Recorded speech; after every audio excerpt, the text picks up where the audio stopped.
क्या आपने कभी सोचा है कि देश की बड़ी बड़ी विपक्षी पार्टियां और उनके बड़े बड़े नेता जिस काम को नहीं कर पाए वो काम कुछ युवाओं के एक आंदोलन ने कैसे कर दिखाया।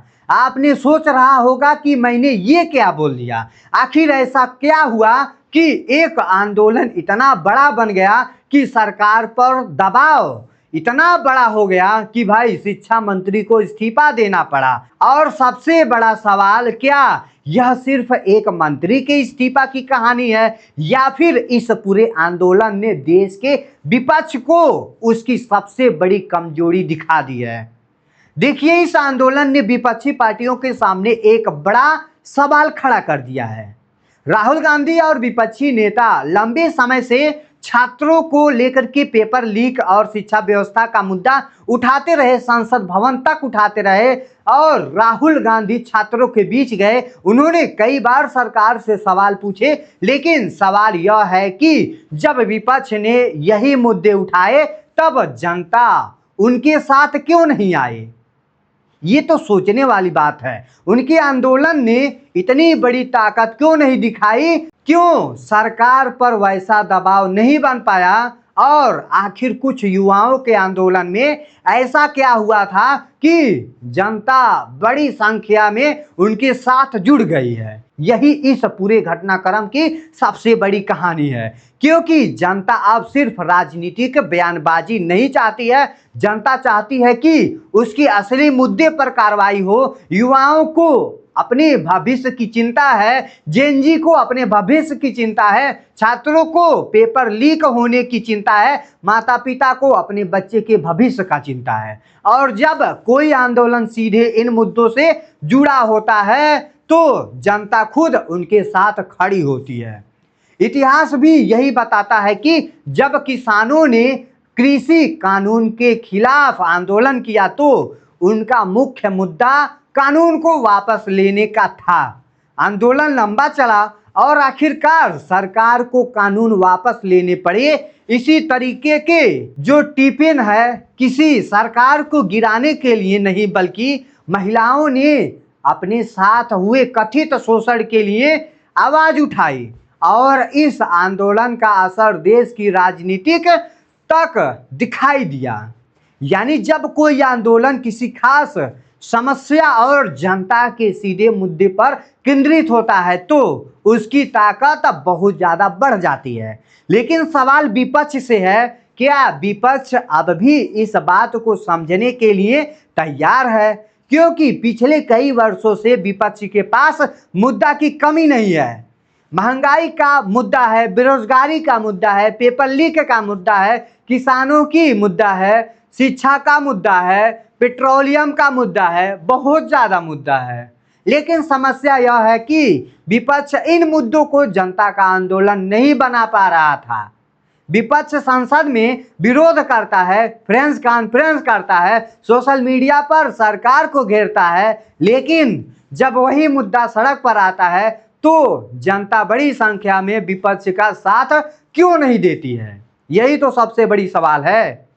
आज विपक्ष पार्टियों को खुद से पूछना चाहिए, क्योंकि जनता अब यह समझना चाहती है कि कौन उसके साथ वास्तव में खड़ा है और कौन दिखावे का नाटक करता है और कौन सिर्फ राजनीति का कर रहा है नेता के पीछे अपना चेहरा छुपा करके। अगर जनता को यह महसूस होता है कि किसी आंदोलन का उद्देश्य सिर्फ सरकार को हटाना या सत्ता में वापस लाना है तो शायद वह उससे जुड़ना नहीं चाहेगी। लेकिन अब आंदोलन का मुद्दा है, उससे बच्चों के भविष्य से जुड़ता है, उसकी सरकारी नौकरी से जुड़ता है, उसकी शिक्षा से जुड़ता है, तब वही जनता सड़क पर उतर आती है। और शायद यही वजह है कि इस आंदोलन ने विपक्ष को सबसे बड़ा राजनीतिक संदेश दे दिया है। संदेश ये दिया है, भाई सिर्फ सरकार का विरोध करने से राजनीतिक नहीं चलती है, जनता के बीच जाना पड़ता है, जनता की समस्या को समझना पड़ता है और उस समस्या के समाधान के लिए हमें लगातार संघर्ष करना पड़ता है, क्योंकि मेरा पब्लिक परेशान ना हो, विपक्षी नेता कोई मुद्दा उठाते हैं और जनता उनके साथ नहीं आती है, लेकिन वही मुद्दा कुछ युवा उठाते हैं तो और जनता उनके साथ खड़ी हो जाती है। जिस तरीके से कोई आम आदमी है, कोई रोड खराब है, उसमें वो अगर आंदोलन करना चाहता है तो बहुत आसान है, पर नेता के सामने नहीं होता है। ये सवाल सरकार से ज़्यादा विपक्ष से पूछना चाहूँगा, आखिर इस तरीके से क्यों होता है? भरोसा है कि भाई कम से कम समय में इसकी जांच हो और राजनीतिक बदलने की ज़रूरत है। क्या विपक्ष को अब सिर्फ मोदी विरोध की राजनीति से आगे बढ़कर जनता के वास्तविक मुद्दों पर ध्यान देना चाहिए? क्योंकि इस आंदोलन ने एक बात साफ कर दी है कि राजनीति में सबसे बड़ी ताकत किसी नेता की कुर्सी नहीं होती है, किसी पार्टी का बड़ा नाम नहीं होता है, सबसे बड़ी ताकत होती है जनता का समर्थन। जनता देखिए आज काकरोच जनता पार्टी के सामने थी और आज धर्मेंद्र प्रधान का इस्तीफा हो गया। और जब जनता किसी मुद्दे को अपना मुद्दा मान लेती है तो एक छोटा सा आंदोलन भी सरकार पर बड़ा दबाव बना सकता है। इसलिए विपक्षी पार्टियों को इस पूरे घटनाक्रम को अपनी जीत समझने के बजाय एक चेतावनी भी समझनी चाहिए, क्योंकि अगर कुछ युवाओं ने वह कर दिखाया जो विपक्ष के बड़े बड़े नेता नहीं कर पाए आज तक लेकर के, तो यही विपक्ष के लिए सोचने का समय है। अब सवाल सिर्फ यह नहीं है कि शिक्षा मंत्री का इस्तीफा हुआ या नहीं, सबसे बड़ा सवाल है कि क्या विपक्ष इस आंदोलन से कोई सबक लेगा? क्या विपक्ष अब जनता के बीच जाकर उनकी असली मुद्दों पर आंदोलन करेगा, या फिर आने वाले समय में भी जनता के मुद्दे कोई और उठाएगा और विपक्ष सिर्फ उसका राजनीतिक फायदा उठाने की कोशिश करेगा और अपना नाम ऊंचा तक ले जाने की कोशिश करेगा? क्योंकि अगर विपक्ष ने अब भी अपनी राजनीतिक नहीं बदली, अगर जनता के मुद्दे पर जमीन पर नहीं उतरा, तो आने वाले समय में चुनौती सिर्फ चुनाव हारने की नहीं होगी, चुनौती होगी जनता का भरोसा वापस हासिल करने में।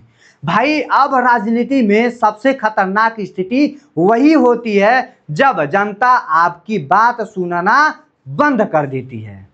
इसलिए यह आंदोलन सिर्फ सरकार के लिए नहीं बल्कि विपक्ष के लिए भी एक बहुत बड़ा वेकअप कॉल है। अब देखना यह है कि विपक्ष इस संकेत को समझता है या फिर वही पुरानी राजनीति करता रहता है, क्योंकि आखिरी में सवाल यही है कि जब जनता आपके साथ खड़ी होती है तो आप तैयार क्यों नहीं होते हैं, और जब आप जनता के साथ खड़े होते हैं तो नेता कोई तैयार नहीं होता है। तो यही हाल है आज जो काकरोच जनता पार्टी के साथ हुई है, और जबकि जो कोई नेता नहीं कर पाया, विपक्ष कांग्रेस नहीं कर पाया, सपा नहीं कर पाया पूरे भारत में, वो आज काकरोच जनता पार्टी ने कर दिखाया है और धर्मेंद्र प्रधान का इस्तीफा दिलाने में उसका बहुत ज़्यादा सहयोग रहा है। इसी के साथ वीडियो को समाप्त करते हैं। आई होप आपको यह इन्फॉर्मेशन अच्छा लगा होगा, तो वीडियो को लाइक करके चैनल को सब्सक्राइब कर दीजिएगा। जय हिंद, जय भारत।